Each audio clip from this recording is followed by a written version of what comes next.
चलिए दोस्तों, फाइनली हम लोग अब फिर पार्ट बी को डिस्कस करेंगे। आई होप आप लोगों ने पार्ट वन, पार्ट टू, यानी कह सकते हैं कि पार्ट ए, पार्ट बी और आपने पार्ट सेट टू का भी पार्ट वन देख चुके होंगे।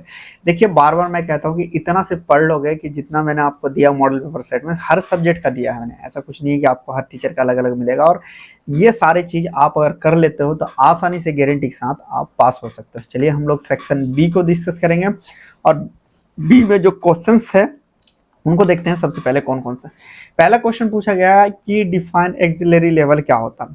कह रहा है what are the three main types of communication, मतलब मेन थ्री टाइप्स का कम्युनिकेशन होता क्या है। कह रहा मेंशन कीजिए कि कोई दो बैरियर मतलब क्या होता है पेशेंट काउंसलिंग में, वो बताइए। फिर कह रहा है what is the role of pharmacist promoting safe medication. कह रहा है कि फार्मासिस्ट जो है किस तरह सेल्फ मेडिकेशन को प्रमोट करने में क्या उसका हेल्प होता है। फिर कह रहा है define inventory turnover, turnover define क्या होता है। फिर कह रहा है what is the use of digital health, क्या होता है कम्युनिटी फार्मेसी में।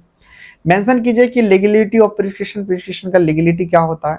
फिर कह रहा है कि डे बुक क्या होता है अकाउंटेंसी में, वो बताइए। फिर यहाँ पे क्वेश्चन आ रहा है कि कोई दो एग्जांपल बताइए पिक्टोग्राम में जो हम लोग फार्मेसी में यूज कर रहे हैं। फिर नेक्स्ट क्वेश्चन ये पूछ रहा है कि आप हमें बताइए कि ओटीसी मेडिसिन क्या होता है। ये बहुत ही इंपॉर्टेंट है, पूछता ही पूछता है। फिर कह रहा है एम हेल्थ क्या होता है, जो मोबाइल हेल्थ है। तो चलिए दोस्तों, बिना लेट किए, बिना इंतजार किए हम लोग स्टार्ट करते हैं और एक एक करके हम लोग जानते हैं। पहले ही क्वेश्चन पूछा है कि डिफाइन एक्सिलरी। एक्सिलरी मतलब होता है आपका सहायक, मतलब वो दोस्त जो आपको हर चीज में काम देता है, मतलब इंपॉर्टेंट में नहीं लेकिन सपोर्ट चीजें करता है।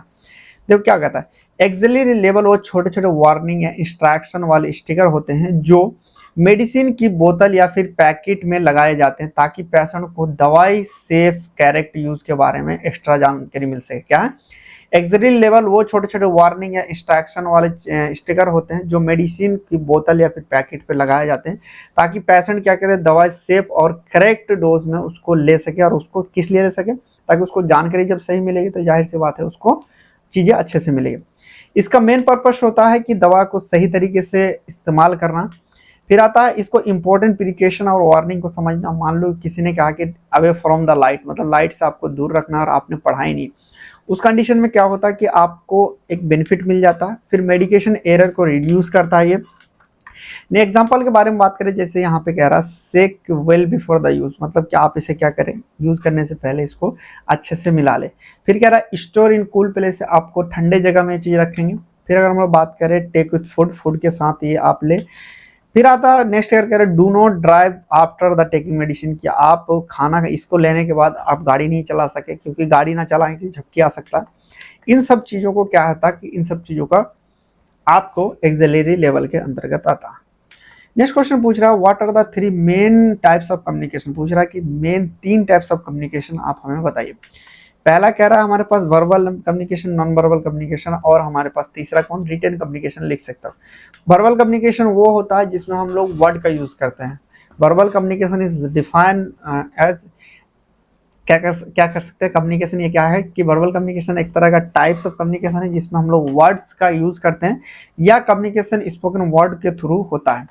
फिर क्या रहा है एग्जांपल, जैसे कि डॉक्टर फार्मासिस्ट क्या करता है, डिस्कस करता है। पेशेंट काउंसलिंग और टीम मीटिंग क्या करता है, ये हम लोग करते हैं वर्बल कम्युनिकेशन। जैसा आप लोग देख रहे हैं ये हमारा वर्बल कम्युनिकेशन है। फिर क्या रहा नॉन वर्बल कम्युनिकेशन, जैसे मैं आपको फेशियल एक्सप्रेशन कर रहा हूँ, हाथ हिला रहा हूँ, वो हमारा नॉन वर्बल कम्युनिकेशन होता है। जैसे कि आपने क्या करा, पहली पहली बार किसी को देखते हैं और आप आंखों आंखों में इशारा करते हो, वर्बल कम्युनिकेशन होता है। जब लड़ाई होकर खत्म हो जाती चीजें, वो हम लोग नॉन वर्बल कम्युनिकेशन के नाम से जानते हैं। यानी नॉन वर्बल कम्युनिकेशन वो है जिसे बॉडी लैंग्वेज, फेशियल एक्सप्रेशन किस तरह खड़े हैं और आई कांटेक्ट जो पोस्चर करते हैं उसे हम लोग नॉन वर्बल कम्युनिकेशन कहते हैं। या क्या होता है बिना बिना बोले ही मैसेज को कन्वे करता है, जैसे कि किसी को आपने ब्लॉक कर दिया या कुछ दिन से आप बात नहीं करते हैं, ये भी एक तरह का नॉन वर्बल कम्युनिकेशन है। अगर वो इंपॉर्टेंट होगा तो मैसेज करेगा। रिटर्न कम्युनिकेशन जब हम लोग क्या करते हैं कि जैसे कि आप लोग एग्जाम लोगे तो क्या है, एक तरह का आपका रिटर्न कम्युनिकेशन है, या रिटर्न कम्युनिकेशन के फॉर्म में होता है जैसे लेटर, ईमेल और रिपोर्ट, प्रिस्क्रिप्शन और डॉक्यूमेंटेशन। ये क्या हमारे पास, ये हमारा रिटर्न कम्युनिकेशन का फॉर्म होता है। हेल्थ केयर में क्लैरिटी और एक्यूरेसी बहुत इंपॉर्टेंट है, इसके लिए क्या है आपको रिटर्न कम्युनिकेशन जरूरी है। तो हमारे पास तीन तरह कम्युनिकेशन साथ में बोलना, verbal communication, non verbal communication, non verbal communication. फिर आता है रिटर्न कम्युनिकेशन, मतलब रिटर्न कम्युनिकेशन, यानी तीन तरह का हमारे पास क्या कम्युनिकेशन मेनली होता है। नेक्स्ट बात करें तो mention 2 barrier to passion counselling. Passion counselling में कोई 2 बैरियर आप हमें समझाइए। 2 बैरियर का मतलब हम लोग कर सकते हैं कि किस तरह का ऐसा हो सकता है जब हम लोग पैशेंट करते हैं, पैशेंट को काउंसलिंग करते हैं, तो कोई 2 बैरियर के बारे में बताइए जिससे क्या हो कि वो पैशेंट काउंसलिंग सही तरीके से नहीं हो या फिर उसके बीच में आता हो। पहला आता है हमारे पास लैंग्वेज बैरियर या फिर हम लोग कम्युनिकेशन बैरियर के नाम से जानते हैं।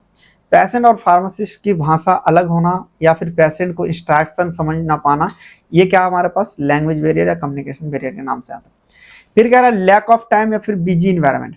फार्मेसी में भीड़ या फिर वर्कलोड ज्यादा होने से प्रॉपर काउंसलिंग के लिए समय ना मिल पाना, ये भी हमारे पास क्या है पेशेंट काउंसलिंग। मतलब आप गए तुरंत तुरंत दवाई लिखे, उसका प्रॉब्लम समझे ही नहीं, उस कंडीशन में क्या है उस तरह का हमारे पास बिजी इन्वायरमेंट या फिर हम लोग लैक ऑफ टाइम कह सकते हैं। ये सारे हम लोग क्या 2 बैरियर आप मेंशन कर देंगे तब भी आपका चल जाएगा। नेक्स्ट क्वेश्चन यहाँ पे पूछा है what is the role of pharmacist in promoting self medication. मतलब जब हम लोग सेल्फ मेडिकेशन लेते हैं तो फार्मासिस्ट किस तरह से उसको प्रोमोट करता है।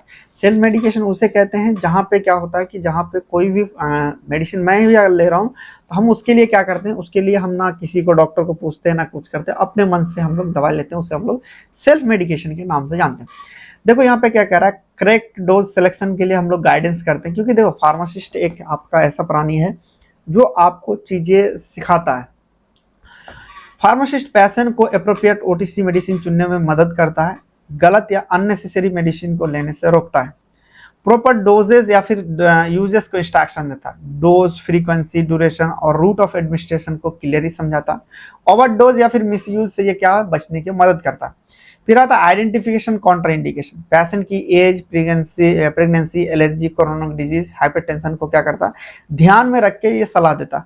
अनसेफ मेडिसिन को ये लेने से क्या करता है रोकता है।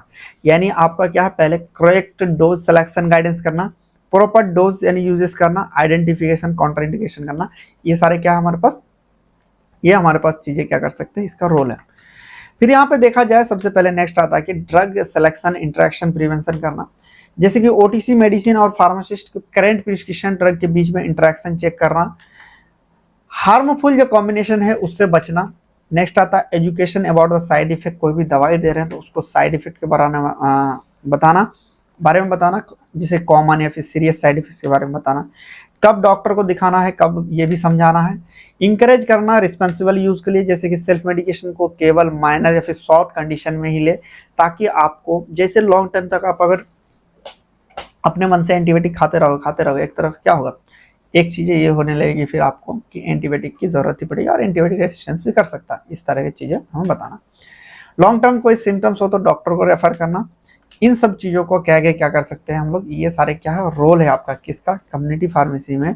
जब लोग सेल्फ मेडिकेशन देते हैं तो फार्मासिस्ट का, ये सिर्फ पॉइंट लिख दोगे और अकॉर्डिंग टू यू अपने हिसाब से लिख दोगे तब भी चलेगा, लेकिन ये पॉइंट ज्यादा इंपॉर्टेंट है। चाहे देखो हिंदी मीडियम वाले भी है तो इंग्लिश लिखने की कोशिश करो इस तरह से, जिस तरह से मैंने दिया अगर कॉपी में लिख दोगे ना 100% बहुत अच्छा नंबर मिलेगा आपको। नेक्स्ट देखते हैं। नेक्स्ट कह रहा है define inventory turnover ratio. Inventory turnover ratio होता क्या है।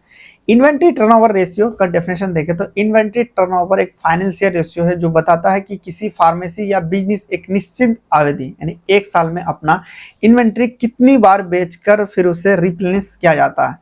जैसे कि आसान शब्दों में यहाँ पे देखा जाता है और स्टॉक को कितनी तेजी से मूव हो रहा है। मान लो कि इन्वेंट्री जितना ज्यादा होगा, यानी आप यहाँ पे ये वाला फॉर्मूला जरूर याद रखना, क्योंकि इसमें नंबर जो मिलेगा ना इस वाले फॉर्मूला से ही मिलेगा। इंपॉर्टेंस का मतलब ये चीज है इसका कि अगर हाई रेशियो है तो इसका मतलब क्या है, ये ज्यादा हाई मतलब क्या है ज्यादा यहाँ पे ज्यादा वो बिक रहा है और कम स्टेज हो रहा है।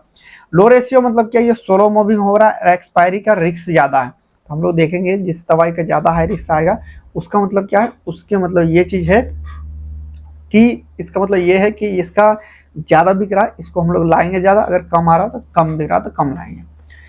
नेक्स्ट क्वेश्चन के जानने के लिए और भी आपको डिटेल में अगर पढ़ना है तो आप हमारे ऐप को डाउनलोड कर सकते हैं, वहां आपको सारे के सारे चीजें ऐप में मिल जाएगा।